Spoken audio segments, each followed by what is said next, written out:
पिछले 10 सालों में हमें एक उभरते भारत की कहानी सुनाई गई। एक ऐसा देश जो आत्मविश्वास के साथ $5 ट्रिलियन की अर्थव्यवस्था की ओर बढ़ रहा है। लेकिन क्या यह चमकदार कहानी पूरी है? क्या कुछ असहज सत्य छिपाए गए हैं? भारत ने क्या हासिल किया यह तो सभी जानते हैं, लेकिन क्या खोया वो कहानी अक्सर अनकही रह जाती है। आइए सुर्खियों से परे जाकर मोदी के दशक का एक निष्पक्ष मूल्यांकन करें। नमस्कार, मैं सचिन संघवी, आप जुड़ चुके हैं द डेली पल्स चैनल पर। हम यहाँ न तो सिर्फ प्रशंसा करने आए हैं, ना ही आलोचना। हमारा मकसद है प्रधानमंत्री नरेंद्र मोदी जी की अगुवाई वाली बीजेपी सरकार के 2014 से 2024 के कार्यकाल का एक संतुलित विश्लेषण करना। हम 4 महत्वपूर्ण क्षेत्रों अर्थव्यवस्था, सामाजिक ताना बाना, राष्ट्रीय सुरक्षा और वैश्विक स्थिति पर तथ्य आधारित नजर डालेंगे। सरकारी दावों की पड़ताल करेंगे और उन तथ्यों को सामने लाएंगे जो शायद कम चर्चित रहे। यह है इस दशक की असली बैलेंस शीट। अर्थव्यवस्था। सरकारी दावा यह है कि सरकार ने विकास को अपना मुख्य लक्ष्य बनाया है और भारत को दुनिया की सबसे तेजी से बढ़ती अर्थव्यवस्था में से एक बताया है। अब इसके तथ्य क्या है, उपलब्धियां क्या है? भारत की अर्थव्यवस्था ने उल्लेखनीय प्रगति की है। 2014 में जीडीपी करीब $2 ट्रिलियन थी, जो 2024 में बढ़कर $3.9 ट्रिलियन हो गई है। ये IMF का अनुमान है। बुनियादी ढांचे में निवेश ने इस वृद्धि को गति दी। राष्ट्रीय राजमार्ग नेटवर्क 2014 के 51,000 किलोमीटर से बढ़कर 2023 में 1,46,000 किलोमीटर हो गया, यानी 60% की वृद्धि है। राजमार्ग निर्माण की गति 2014 के 16.6 किलोमीटर प्रतिदिन से 2023 में 34 किलोमीटर प्रतिदिन हो गई। जन धन योजना ने वित्तीय समावेशन को बढ़ावा दिया।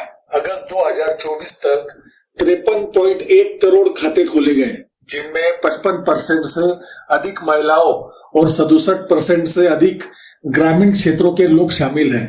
यूपीआई ने डिजिटल भुगतान में क्रांति ला दी और 2024 में मासिक यूपीआई लेन देन 15 अरब से अधिक हो गया। अब तथ्य क्या है, हमारी चुनौतियां क्या है?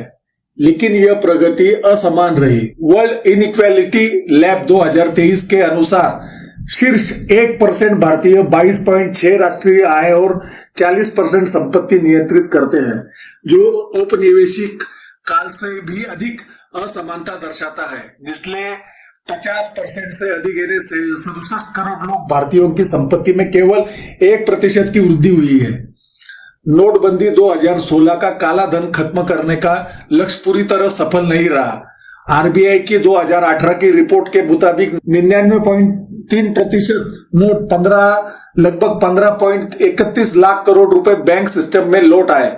सरकार ने दावा किया कि टैक्स संग्रह बढ़ा है और 1.3 लाख करोड़ रुपए का काला धन बरामद हुआ, लेकिन नकदी सर्कुलेशन 2016 के 17.7 लाख करोड़ से 2024 में 36 लाख करोड़ रुपए हो गया है। यह आरबीआई का डेटा है, जो डिजिटल भुगतान के बावजूद नकदी पर निर्भरता दर्शाता है। नोटबंदी ने असंगठित क्षेत्रों को भारी नुकसान पहुंचाया, जिससे छोटे व्यापारियों को और दिहाड़ी मजदूरों को आजीविका प्रभावित हुई है। विदेश में काला धन। स्विस नेशनल बैंक 2024 के अनुसार स्विस बैंकों में भारतीयों का जमा धन 2023 के 1.04 अरब स्विस फ्रैंक लगभग 11,000 करोड़ रुपए से बढ़कर 2024 में 3.54 अरब स्विस फ्रैंक लगभग 37,600 करोड़ रुपए हो गया, यानी लगभग 3.4 गुना वृद्धि हो गई। 2021 में यह राशि 3.83 अरब स्विस फ्रैंक लगभग 30,500 करोड़ रुपए थी, जो 2024 में 23% बढ़ी। इस जमा का 85% बैंकों और संस्थानों के माध्यम से है, जिसमें बॉन्ड और सिक्योरिटीज शामिल है, और केवल 10% व्यक्तिगत खातों में। सारा धन काला नहीं, लेकिन इसका एक हिस्सा अवैध हो सकता है। सरकार ने 2018 के भारत स्विट्जरलैंड सूचना विनिमय समझौते के तहत जांच तेज की और काला धन अधिनियम 2015 के तहत 4,164 करोड़ रुपए की अघोषित विदेशी संपत्ति का खुलासा हुआ। पनामा पेपर्स 2016 में 20,353 करोड़ रुपए के अघोषित जमाओं का पता चला, जिनमें से 153.88 करोड़ रुपए के रूप में वसूले गए। फिर भी ग्लोबल फाइनेंशियल इंटीग्रिटी 2014 के अनुसार 2003 से 2012 के बीच भारत से 440 अरब डॉलर यानी 28 लाख करोड़ रुपए अवैध रूप से बाहर गया और यह प्रवृत्ति कम नहीं हुई। बेरोजगारी एक और बड़ी चुनौती रही।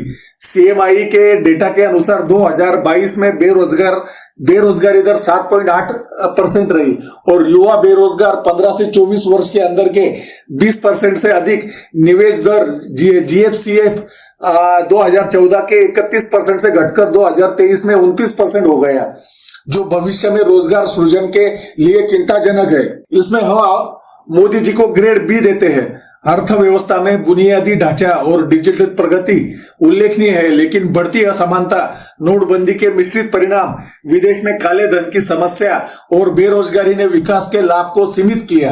अब बात करते हैं सामाजिक ताना बाना, जो एकता की चुनौती है। सरकार से दावा किया जाता है सबका साथ सबका विकास का नारा एक समावेशी भारत का वादा करता है, लेकिन उपलब्धियां क्या है? कल्याणकारी योजनाओं ने लाखों लोगों का जीवन बदला। स्वच्छ भारत मिशन ने 2014 से 2024 में 12 करोड़ से अधिक शौचालय बनाए। जल शक्ति मंत्रालय का यह आंकड़ा है। उज्ज्वला योजना ने 10.3 करोड़ गरीब परिवारों को मुफ्त एलपीजी कनेक्शन दिए। 2024 तक एबोपीएनजी डेटा का अनुसार जन धन योजना ने वित्तीय समावेश को बढ़ाया, जिसमें 53.1 करोड़ खातों में से 50% से अधिक महिलाओं के हैं। अब तथ्य क्या है? सामाजिक एकता पर दबाव बढ़ा है। सामाजिक संशोधन अधिनियम सीएए 2019 ने व्यापक विरोध प्रदर्शन शुरू किया। आलोचकों, जिनमें एमनेस्टी इंटरनेशनल शामिल है, ने इसे भेदभावपूर्ण बताया है क्योंकि यह मुस्लिम शरणार्थियों को नागरिकता से वंचित करता है। अनुच्छेद 370 को हटाना, जो जम्मू कश्मीर की स्वायत्तता खत्म करना था, सरकार ने इसे एकीकरण और विकास के लिए जरूरी बताया और आतंकवादी घटनाओं में कमी आई ऐसा बताया। लेकिन 2018 में 417 घटनाएं हुई, 2023 में 125 घटनाएं हुई। लेकिन इस कदम के लिए भारी सैन्य तैनाती, संचार ब्लैकआउट और स्थानीय नेताओं की नजरबंदी की जरूरत पड़ी, जिससे कश्मीरियों में अलगाव बढ़ा। वैश्विक सूचकांकों ने लोकतांत्रिक स्वतंत्रता पर सवाल उठाए। वर्ल्ड प्रेस फ्रीडम इंडेक्स में भारत 2024 में 159वें पायदान पर था, जो 2014 के 140वें स्थान से गिरावट है। वीडेम ने 2023 में भारत को इलेक्टोरल ऑटोक्रेसी की श्रेणी में रखा। इसे हम ग्रेड सी देते हैं क्योंकि कल्याणकारी योजनाओं ने सकारात्मक प्रभाव डाला, लेकिन विभाजनकारी नीतियों और लोकतांत्रिक स्वतंत्रता पर सवालों ने सामाजिक एकता को कमजोर किया है। अब राष्ट्रीय सुरक्षा, ताकत और सीमाएं की ओर आते हैं। सरकार का दावा है, सरकार ने भारत को एक मजबूत आत्मविश्वासी राष्ट्र के रूप में पेश किया, जो अपनी सुरक्षा के लिए निर्णायक कदम उठाता है। अब इसमें उपलब्धियां क्या है? आतंकवाद के खिलाफ सख्त नीति अपनाई गई। 2019 की बालाकोट एयर स्ट्राइक, पुलवामा हमले के जवाब में पाकिस्तान को स्पष्ट संदेश दिया। रक्षा बजट 2014 के 2.2 लाख करोड़ रुपए से बढ़कर 2024 में 6.2 लाख करोड़ रुपए हो गया, जिससे सेना को आधुनिकीकरण हुआ।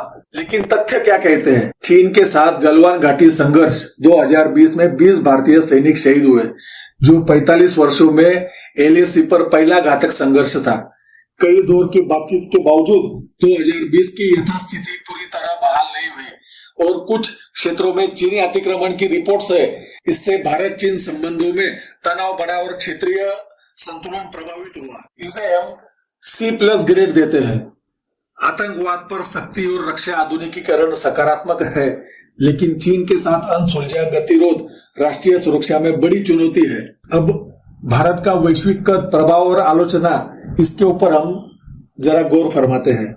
भारत ने विश्व मंच पर विश्व गुरु की भूमिका निभाई और ग्लोबल साउथ की आवाज बना। 2023 का G20 शिखर सम्मेलन भारत की कूटनीतिक सफलता थी, जिसमें अफ्रीकी संघ को स्थायी सदस्यता मिली। वैक्सीन मैत्री ने 2020-21 में 66 देशों को 6.6 करोड़ वैक्सीन खुराकें भेजी।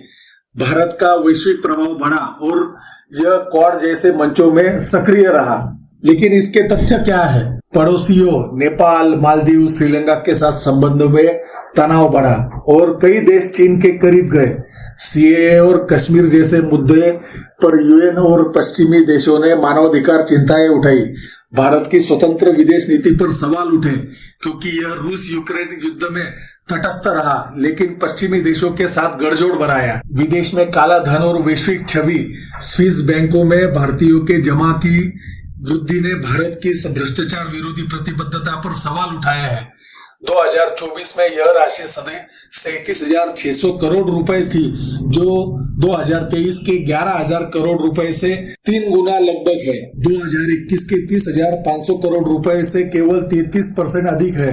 यह 2014 के बीजेपी के वादे विदेश से काला धन वापस लाना को पूरा न करने की आलोचना को बढ़ाता है। वैश्विक मीडिया और विपक्ष ने इसे भारत की छवि के लिए नकारात्मक बताया। हालांकि सरकार ने जांच और सूचना विनिमय समझौते के जरिए कदम उठाए जरूर है। इसे हम ग्रेड बी देते हैं। भारत का वैश्विक प्रभाव बढ़ा, लेकिन पड़ोसियों के साथ बिगड़ते रिश्ते, मानवाधिकार आलोचनाएं और विदेश में काले धन की समस्या ने इस सफलता को सीमित किया है। इसका निष्कर्ष क्या निकलता है? मोदी का दशक उपलब्धियों और विरोधाभासों की कहानी है। बुनियादी ढांचे, डिजिटल प्रगति और कल्याणकारी योजनाओं ने भारत को मजबूत किया, लेकिन बढ़ती असमानता, सामाजिक तनाव, विदेश में काले धन की समस्या और बेरोजगारी ने प्रगति को सीमित किया है। राष्ट्रीय सुरक्षा में आतंकवाद पर जीत जरूर मिली, लेकिन चीन के साथ तनाव एक चुनौती है। वैश्विक मंच पर भारत की आवाज बुलंद हुई, पर पड़ोसियों और लोकतंत्र पर सवालों ने छवि प्रभावित की। यह कोई साधारण पास या फेल नहीं है, यह विकल्पों और उनके परिणामों की कहानी है। यह हमारा तथ्य आधारित विश्लेषण है, लेकिन अंतिम राय आपकी है। आपने इस दशक में क्या देखा, क्या हासिल किया, क्या खोया? आपका ग्रेड क्या होगा? टिप्पणियों में अपनी राय जरूर साझा करें। अगर आप तथ्यों पर आधारित बातचीत में विश्वास करते हैं तो इसे साझा करें और चर्चा को आगे बढ़ाएं। नमस्कार, मैं सचिन संघवी।